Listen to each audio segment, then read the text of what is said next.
Asy-Sya'bi rahimahullah ta'ala itu ulama besar sekali. Amir bin Syarahil. Asy-Sya'bi ini ulama luar biasa. Ini tabi'in. Dulu di masa dulu ini kebiasaan di zaman tabi'in. Itu kalau ada sahabat tabi'in pasti nggak berani ngomong, Pak. Ada sahabat Nabi, sudah pernah ketemu Rasul langsung, kita siapa? Kita nggak pernah bertemu Nabi gitu ya. Beda dengan Asy-Sya'bi. Ada banyak sahabat, tapi Asy-Sya'bi itu punya majelis ilmu sendiri. Saking kokohnya ilmu Asy-Sya'bi. Asy-Sya'bi begitu kuat ilmunya. Asy-Sya'bi itu ulama yang ahli di berbagai bidang ilmu. Saya tunjukkan keahlian beliau. Saya tunjukkan untuk melihat keahlian ilmu beliau ditunjukkan dengan ilmu yang beliau tidak ahli. Karena beliau mengatakan ilmu yang saya tidak terlalu fokus, saya nggak konsentrasi lah belajarnya, karena saya bukan kesana kesenangan saya, yaitu ilmu syair. Jadi ilmu syair itu termasuk ilmu yang beliau tidak fokus. Jadi beliau bilang kalau syair saya nggak terlalu. Tapi kata beliau, kalau Anda mau, akan saya bacakan syair sebulan penuh lamanya tanpa saya mengulang satu bait pun.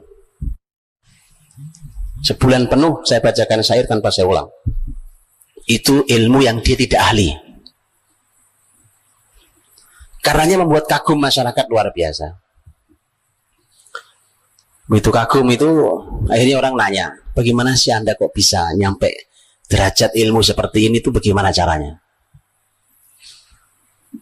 Asy-Sya'bi ternyata memberikan resep, Pak. Dikasih resepnya. Ini resep bagaimana biar hasil pendidikan itu seperti Asy-Sya'bi. Kata Asy-Sya'bi rahimahullah ta'ala, kata beliau, binafil i'timad wassayri fil bilad wasabrin kasabril jamad wa bukurin kabukuril ghurab. Binafil i'timad itu maknanya adalah meniadakan hanya bersandar pada kemampuan diri kita sendiri. Jadi jangan merasa, wah saya ini memang orang pinter, Pak, saya ini hafalannya memang kuat, Pak, ya? Jangan itu. Karena untuk orang berilmu itu tidak cukup. Berapa banyak orang hafalannya kuat, ya, tapi tidak punya ilmu yang cukup. Karenanya jangan bersandar pada kemampuan diri sendiri. Maksudnya minta tolong sama Allah, biar dimudahkan Allah. Biar dimudahkan Allah. Sahabat yang meriwayatkan hadis paling banyak Abu Hurairah radhiyallahu anhu. Abu Hurairah 5.374 riwayat hadis dari Abu Hurairah, jalur Abu Hurairah. Abu Hurairah itu kan bukan orang yang hafalannya kuat aslinya. Tapi kenapa dia menjadi perawi hadis terbanyak 5.374? Ada di antara kita yang hafal 5.000 hadis?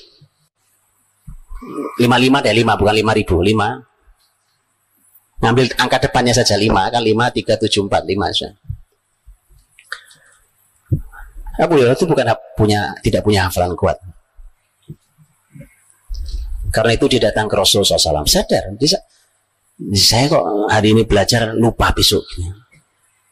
Ya kalau itu kan kita banget ya. Makanya saya ceritakan yang kita banget ya. Saya nggak ceritakan yang aneh-aneh, yang susah jangkaunya. Datang ke Rasulullah SAW. Ya Rasulullah, saya ini kok belajar ilmu kepadamu, hari ini aku hafal, besok aku lupa, cepat banget lupanya. Nabi SAW mengatakan, buka sorbanmu. Sorbannya, beliau pakai sorban. Buka sorban. Gelar di sini. Digelar di hadapan Rasul. Sorbannya didoakan Nabi, Pak. Kata Nabi, pakai lagi. Dipakai lagi. Kemudian Abu Hurairah setelah itu memberikan kesaksian, demi Allah, setelah itu apapun yang aku dengar dari Rasul tidak pernah aku lupakan. Ya dah? Itu hebatnya, Pak. Jadi jangan bersandar dengan kemampuan diri sendiri. Terbatas kemampuan kita itu. Binafil i'timad. Bersandar pada Allah SWT. Minta doanya orang soleh. Apalagi guru terutama. Minta doanya guru. Lah guru kok dicaci maki. Guru kok dibully. Gimana ceritanya generasi mau kokoh? Gimana? Guru itu Masya Allah diminta barokahnya. Dan begitulah para sahabat dan antar sahabat. Begitulah sahabat dan tabi'in. Bagaimana murid dengan guru berinteraksi. Jadi meminta doanya, meminta barokahnya. Ya. Subhanallah. Binafil i'timad. Wasayri fil bilad. Kata Syabi. Kunci kedua itu Anda harus keliling negeri. Keliling negeri-negeri. Belajar dengan keliling negeri-negeri itu hanya generasi kokoh yang bisa, Pak. Hanya generasi kuat saja yang punya kesabaran itu. Di mana ada ahli ilmu didatangi. Duduk belajar di sana. Imam Syafi'i itu kan berangkat 500 kilo dari Mekah ke Madinah di usia masih cukup kecil.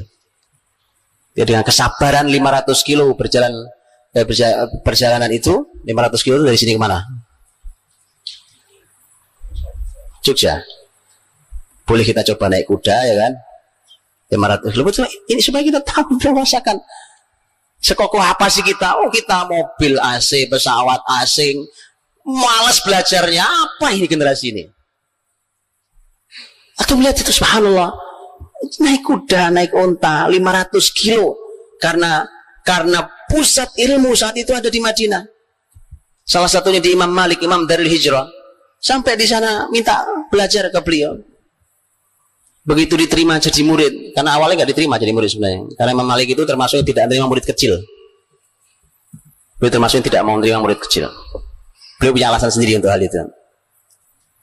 Tapi begitu ketemu Syafi'i kecil bilang, inni ra'aitu nuran fi qalbik fala tudfi'hu bi ma'siyatillah. Aku lihat ada cahaya di hatimu, nak. Sakti sekali ya, Pak. Belum bisa ngelihat cahaya di hati kan sakti bener itu. Tapi memang begitu, dalam Islam tuh guru begitu, sampai harus bisa melihat cahaya ada atau tidak di hati muridnya. Itu baru guru yang benar. Betul kan Pak ini, Pak? Bisa, Pak? Bisa. Lihat gini aja tahu. Wah ini kosong, wah ini nggak ada isinya, wah ini hebat sekali, kelihatan Pak. Lihat belum ngomong, pertemuan pertama kok. Ngelamar jadi murid. Aku lihat ada cahaya di hatimu. Gimana caranya? Nah itu lain cerita kita bicara. Aku lihat ada cahaya di hatimu, maka jangan kau padamkan dengan maksiat pada Allah. Pesan pertama kali itu. Imam Syafi'i belajar pada Imam Malik, tidak meninggalkan Madinah kecuali setelah Imam Malik meninggal. Kokoh sekali, Pak. Duduk berlama-lama di majelis ilmu, di mana kebaikan di sana didatangi. Keliling, habis itu keliling lagi nanti negeri-negeri lain, keliling. Begitu, Pak. Jadi Bapak Ibu tahu sekarang salah satu penyebab kenapa generasi tidak kokoh? Bapak ibunya. Anaknya mau nyantri, ya Allah mau nyantri loh Pak. Enggak, bukan mau mati, mau nyantri.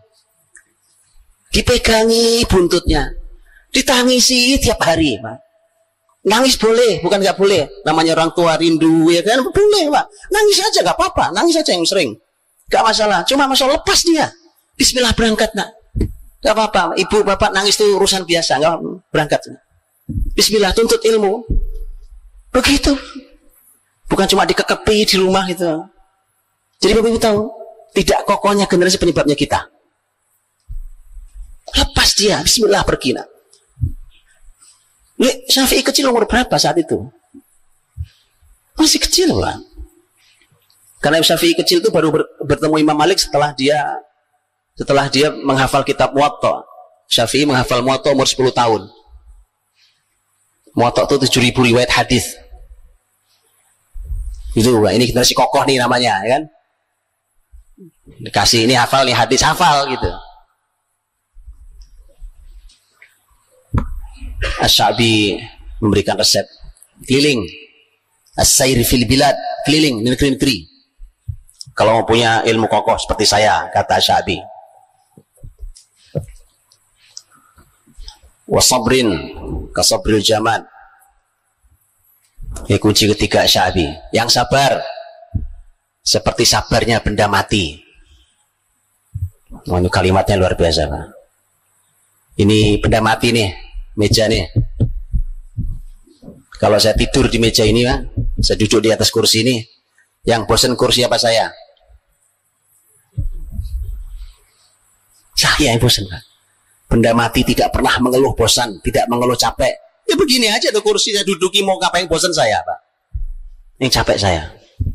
Kata Asyabi, yang sabar, sabr, kasabril jamad. Yang sabar, itu sabarnya benda mati. Itu luar biasa kalau punya anak kayak gitu tuh, Pak. Sabar. Yang membuat tidak sabar juga kita yang ngajari, Pak. Makanya lihat bagaimana hasilnya Asyabi rahimahullah. Keempat, Asyabi mengatakan wa bukur kabukuril ghurab. Kata bukur itu artinya pagi-pagi sekali. Pagi-pagi sekali. Bisa maknanya memang waktu pagi sekali, atau maknanya adalah cepat cekatan.